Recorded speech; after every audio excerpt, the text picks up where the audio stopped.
So again, my name is Michael, and our agenda for today is to walk you through the tool that Swets has for usage statistics, how we can demonstrate ROI in the library, and how we can help.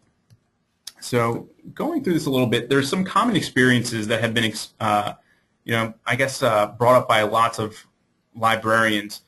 For example, here we see the shrinking or stagnant budgets, maybe potentially declining staff, and constantly being asked to do more with less. So not only are librarians pressured to prove value and relevance, but having this additional pressure of being asked to do more and really prove that value. And again, your time is better spent doing things other than navigating websites, recording and looking up passwords from an Excel file, downloading reports, and then consolidating these files and really fighting with them to give you the information that you need to run these different reports and do analysis. And more people are comfortable using electronic content than ever before, and as a result, there's this perceived decrease in electronics or print circulation rather. So what you are really seeing is this increase of electronic and really kind of proving that. And what you want to identify is what's important to your users and what you're spending your money on. And with usage statistics, you can really find that common denominator of not just having a price or not just even having use, because usage information is great on its own, but really combining those two to get price per use values and seeing what is the best use of library resources. And again, it's always coming back to proving the value of the library. Are you making good purchasing decisions? So this is how usage statistics can help. So number one, being able to defend your budget, providing analysis of usage trends, so with our reports, charts, and graphs, being able to see the trend of a title, the trend of a particular platform, or the trend of a particular publisher, the price per use, seeing if that's going up or down, and then also explaining maybe a decreasing print circulation with that increasing electronic circulation. And some ways that we can facilitate in doing this is obviously with automated usage statistics. It's going to save you a lot of time, not just with the pre-populated usage statistics, but all of that integration, and we'll get into it a little bit more once we actually hop into the live demo in just a little bit. But again, taking all of these different reports, so not just the journal reports from various platforms, but then the JR1As, the JR3s, the database reports, the book reports, downloading them all, getting them all into one file, and then mixing that with other information. So auto-populating the price information, putting in the subject categories, the impact factors, any of your free text comments, so whether or not that content is actually subscribed to or not, because sometimes you may pay for certain titles and not pay for other titles and packages. You want to keep track of that. So again, mixing all of that information together for you, so that way you can just run reports. And then giving you streamlined counter-compliant reports. So we do supply these consolidated counter reports, which is what everything is based off of. So you can always rely on the data that's being provided. And then also giving you the ability to really analyze the information. So not just providing you with this raw data, but then also giving you reports to show you what are your duplicate titles. Which titles are receiving the highest percentage of use overall going down, what is the price per use, what is the impact, and all of that information. And as it states here, ROI is really more than just usage alone. So what you can see from the general overview screen in SwetsWise Selection Support is right off the bat you see a list of your titles. These titles, they're auto-populated. If you have subscriptions to Swets, we know how much you paid, so we can populate that price. And then also you can choose platforms for us to harvest for you, so automatically populating the usage statistics. You do have the ability to manipulate the data at the title level in the user interface, or you can upload information in bulk. Again, we'll talk about that a little bit more later. But again, for the most part, most of the information is auto-populated, and what you'll see is the price per use, and impact factor right here from kind of a higher level heads-up display where you can type in an ISSN, EISSN, or title name. Once you actually click on one of the titles, you're taken to the publication data details screen. So here we see the subscription price automatically added by SwetsWise, so that auto-population. If you click on that, what it will do is it will show you where did this price actually come from, because all of this is tied in with Swets subscription management. So you could click on one of those, go to your subscription number, renew that title, cancel that title, see what members or see what titles are a member of that subscription rather, or who ordered it, when is it expiring, all of that information. The other thing is manually added prices. So if you have maybe a direct subscription with a supplier through another vendor, we can accommodate that information without any problem. The automatic harvesting, which we were talking about earlier. So here you see the usage source was SwetsWise, meaning that we provided these statistics. You have the collection platform. So from this one title, we see that usage was available from 3 locations, and then the associated usage at each one of those locations. So you can click on that and see the details for the usage. And the last thing is that you can add your own manually added platform. So if you want to take a JR1, click File, Upload, you can upload that usage, or right here from the data detail screen, I could go ahead and add usage for this title in the user interface if I wanted to. So just clicking Add Usage once you add that platform and typing in the figures for each month. So clicking on Add or Manage Collection Platforms, you'll see a list of the various collection platforms that are available. And currently, I believe that for automated usage collection that we can turn on for customers immediately, we're at approximately 113 platforms right now, which I believe is the most out of any usage statistics tool. We also have the ability, if you see that there's a counter-compliant platform at projectcounter.org, we do have a list of those platforms, and you would like for us to add that to our tool, we can develop that platform for you in approximately 2 months to have that as an automated collection platform going forward. So once you go ahead and you click on a platform that is selectable, we'll ask you for your username, password, and URL. If you put in that information, add any comments that you may have about any of the intricacies with that platform, we will go there to that platform and harvest all of the available reports. So here on the screen you see the JR1, JR1A, JR3, and the database reports and the book reports. So being able to save you that valuable time. There's also the manually added platform. So as I mentioned earlier, it's always possible to click File, Upload a JR1. If you want to, from the title level, just start adding platforms, adding usage within the user interface.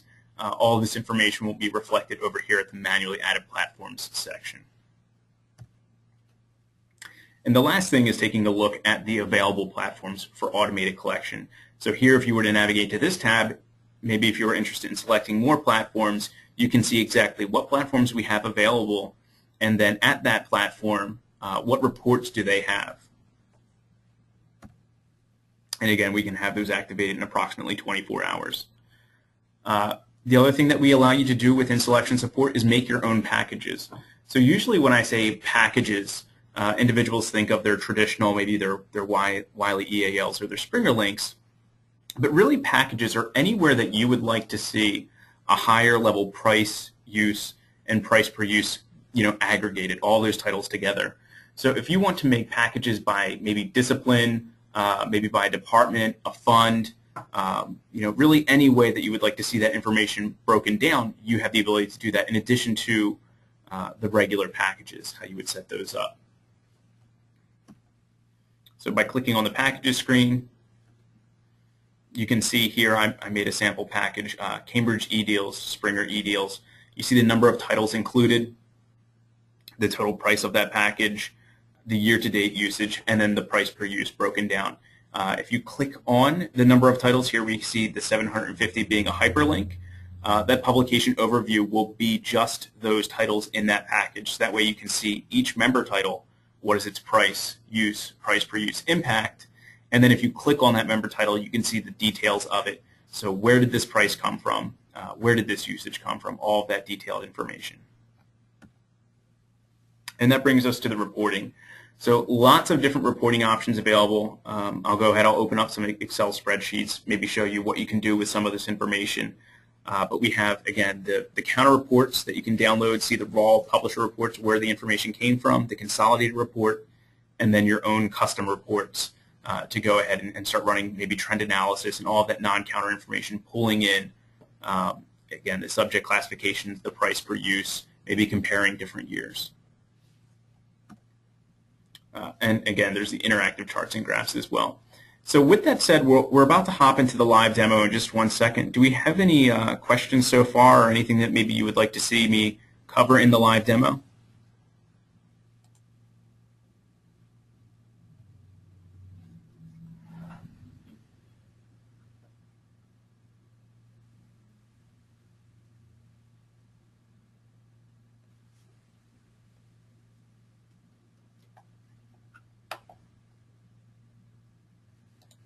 All right, I'll go ahead and get started then.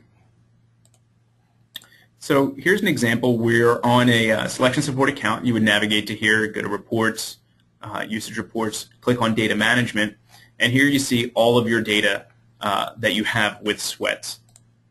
So again, I'll click on complete information. Here's an example. We can see items that have price, use, and price per use. That's what we mean by complete information. The impact factor, if it's available for that title, we're looking at the current year.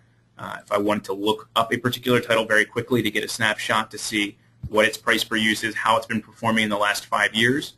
So here I could look up individual titles to find very quickly, maybe a particular platform or publisher. So if I click on, we'll do this one, academic emergency medicine. Again, you see the counter information pulled in to the platform. The subject classifications, we pull in Library of Congress subject classifications. You can edit these if you would like, but we do provide these automatically. Whether or not you subscribe to this title, so you can mark within the UI, yes, no, open access. If in a file by bulk upload you wish to change the status of particular titles, that's possible. Any free text comments, if you wanted to leave that, so when you're looking at your reports it makes a little bit more sense to you, you can leave them. The impact factor, we provide the last 10 years of impact factor. In blue, you see here it's the Siamago journal rating, and then in red you have the Scopus information. And basically the difference between the two is the SJR is based on the Scopus information, but it has the Google PageRank algorithm, and also it removes self-citation, so that way more prestigious journals also receive additional weight than lesser known journals. So we do provide both types of impact factor. Additionally, we provide the last 5 years of price and use information for the title. So if you want to step through the years, that is possible as well. We'll see the usage and the price change.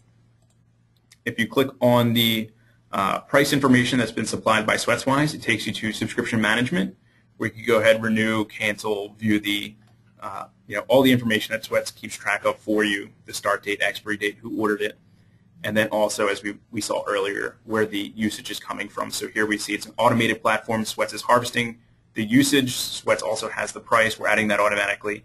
So the only thing really left for the user is to go ahead and start running reports.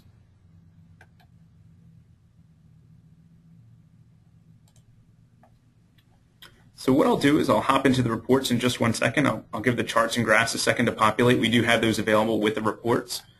We have a couple different varieties, which I'll go ahead and get them all started.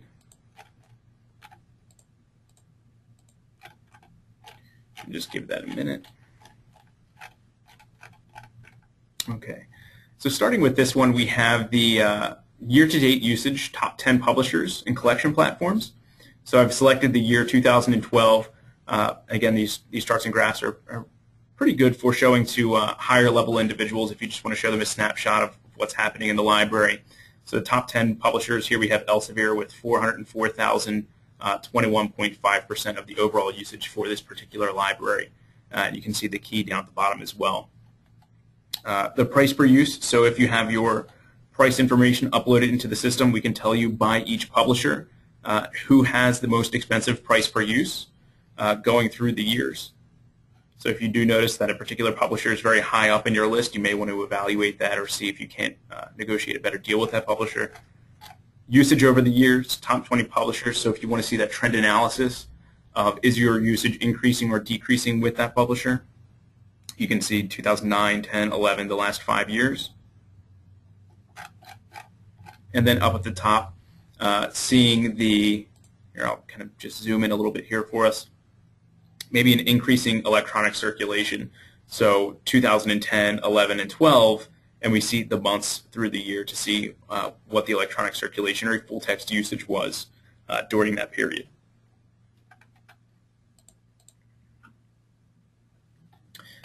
Getting to the reports, so we offer a variety of different reports. I'll click on the JR1. And here at the JR1, you do see you have the ability to select the year, the month. All platforms will give you a consolidated report. And if you click on one of the platforms individually, it will give you the raw publisher report. So if I were to click this, I would have annual reviews in the format it was provided.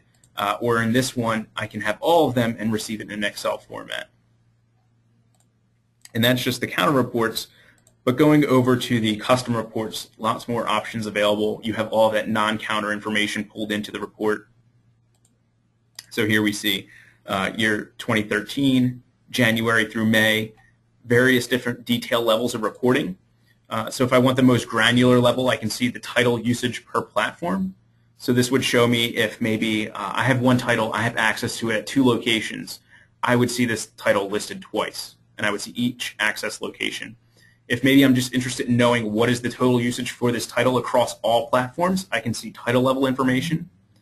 I can aggregate it up to the publisher level, or maybe if you've created particular packages, we could maybe just look at it at a package level. So all these different reporting levels available to you depending on how you want to view the information. You can limit it to just particular packages that you've created, include in particular information, maybe just show only your subscribed titles, and then all the additional fields, so the price, use, price per use, impact, comments, packages, subject, all of that information available. It's also possible to schedule the reports. So if you don't feel like logging into the system to get the report, you can maybe give it a name because you saw how many options there were. Build your own report may not be the best option for it to come in by, so you could go ahead and set this maybe for maybe quarterly, monthly, to review your usage statistics and give it a name that makes sense to you.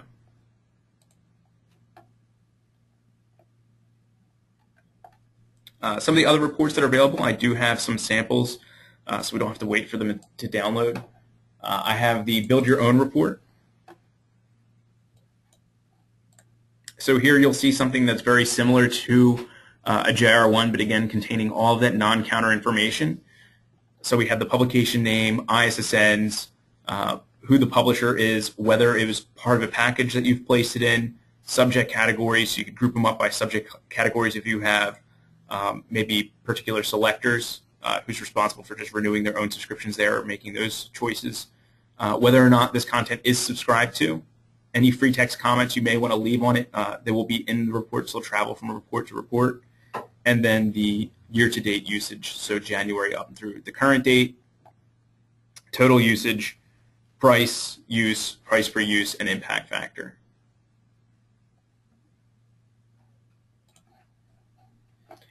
One of the other reports that are available, the trend analysis report. So taking that build your own report a little bit further, lots of that same information. But when we come over to the right, what we'll see is in this report I chose to compare 2011 price per use to 2012 price per use. So for this particular title, I see that the usage in 2011 was 3, usage in 2012 was 1. So we're seeing about 1/3 of the usage. The price went from $1,774 to $2,000, almost $3,000. So therefore, we see the price per use in 2011 was $591. The price per use in 2012 was nearly $3,000, so a 406% change. And then we see the raw value of change being $2,400.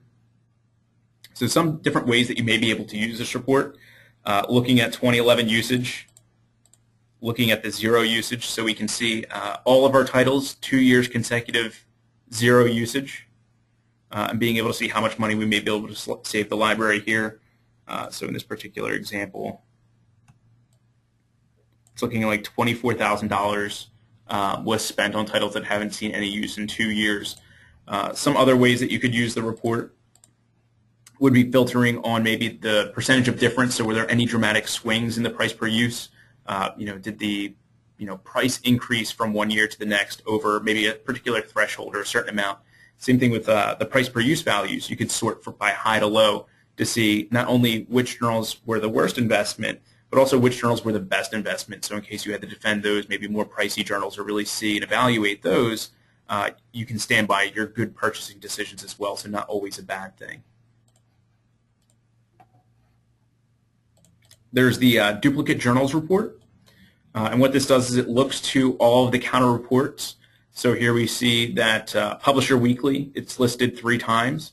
So we'll match the ISSNs to see if there's any duplicates, the EISSNs, and then also taking a look at the title name and then comparing those 3 data sets to see if there's any duplication. So Publisher Weekly we see at Gale, ProQuest, EBSCO, and the associated usage at each platform. So if there's any duplication here, you could maybe get rid of it. One thing I've heard from librarians is that it's not always the easiest to get rid of duplication, especially if maybe that particular platform is a database. So here you could maybe click and see, is there duplication at a place that is not a database? And those would be some very easy examples to save money and get rid of that duplication. Down at the bottom, some other reports that are available are the by platform reports. So here we have the full text requests by platform. So if you just wanted a quick snapshot that you had to report up, we could see maybe at Gale, JSTOR, Nature, the usage at that platform. So instead of looking at these individual reports or downloading this consolidated report, very quickly you can see at each collection platform what's your usage, how many titles are there, and then what is the average usage per title. So all those reports are available. You could maybe run a report on your 0 usage journals, your low usage journals, all of your book reports, your database reports. And then the last report that I wanted to go over was the proportional usage report. And this one's pretty interesting. Here we see the Journal of Clinical Oncology. In 2012, it's received 36,000 usage, which was 6% of the entire library usage. Nature received 28,000, 5%. So you see cumulatively 11% of the entire usage for the library. When we go over to the graph, because all of the reports do have a graph component if they're the dashboard reports, here we see there's about 3,000 titles in this library's holdings that they have usage information for. So I'll choose maybe the halfway point. So maybe 1,500, go up to here. And we see by around this area, we have over, it looks like 97, 98%, so almost 100% of our usage. So being able to see that so much of the library's holdings just aren't being used, is there a way maybe by looking at those individual titles lower down on this list? Again, why is it that by, line item number, here we have 600, we have over 90% of the library usage. So again, I think it's common knowledge that the most used journals obviously are going to make up the brunt of the usage statistics, but being able to put values to them as well is, I think, pretty interesting. So with that said, that was a very quick recap of all the different features and functionality of SwetsWise Selection Support, being able to have that automated usage, the automated price information, the price per use calculations, pulling in the Library of Congress subject classifications, having your free text comments carry with you through the reports. You saw trend analysis, charts, and graphs. So any questions left for the audience? I'd be more than happy to maybe take a further look at one section of selection support, or maybe answering any questions that you may have, or even following up after the webinar.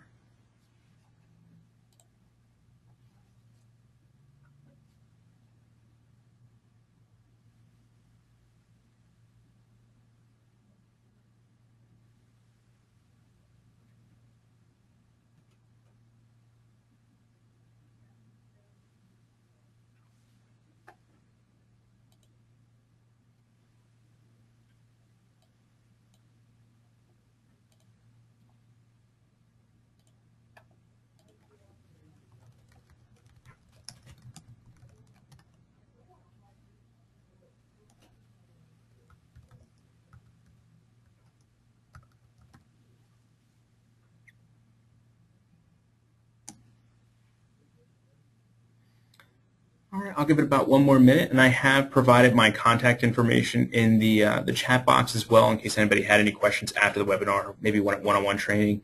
Following this webinar, there is just a quick exit survey. If you could fill that out, it'd be much appreciated as well.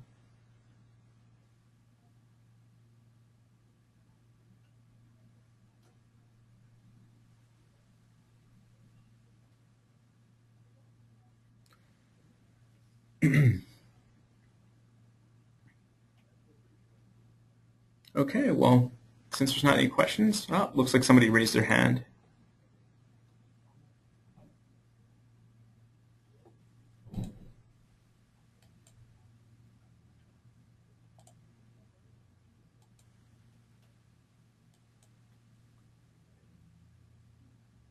All right, well, if anybody has any questions following the webinar, please don't hesitate to reach out to me. I just want to thank everybody for spending some time with me to take a look at SwetsWise Selection Support, and I hope you all have a great rest of your day. All right.